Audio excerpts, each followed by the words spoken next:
Et puisqu'on parle de vaccination, il y a une infirmière retraitée de Gatineau qui est aujourd'hui âgée de 81 ans et qui souhaite reprendre du service pour contribuer à la campagne de vaccination contre la COVID-19.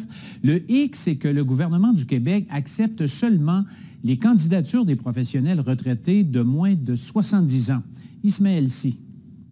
Avec le manque de personnel et tout ça, puis je vois les vaccins qui arrivent en masse, puis je suis capable de faire ça. Je suis encore capable. Chantal Laroche voudrait bien mettre l'épaule à la roue pour aider lors de la campagne de vaccination en Outaouais.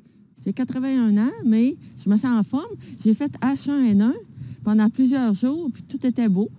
Mais voilà que l'Ordre des infirmières et infirmiers du Québec a refusé sa demande en raison de son âge. Son médecin de famille assure pourtant qu'elle est en bonne santé et qu'elle serait en mesure de retourner au travail.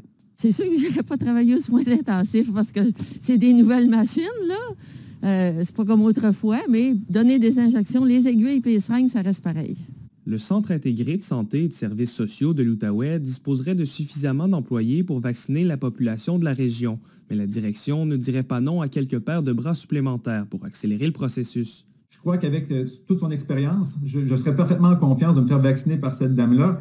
Encore une fois, si le médecin donne son accord, pourquoi pas? On a besoin de mains, on a besoin de gens qui administrent les vaccins et cette personne-là, clairement, a les compétences pour le faire.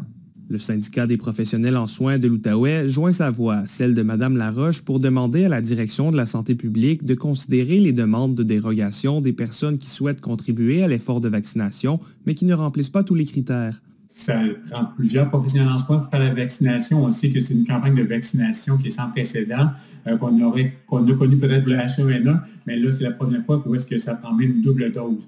Donc, c'est quelque chose qui va être...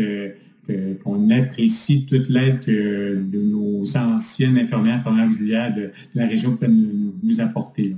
En attendant de voir si le gouvernement lui donnera le feu vert, Chantal Laroche est catégorique. Je suis prête à ça. Je ne sais pas si ça va arriver, mais en tout cas, je suis prête. Ici Ismaël Sy, Radio-Canada, Gatineau.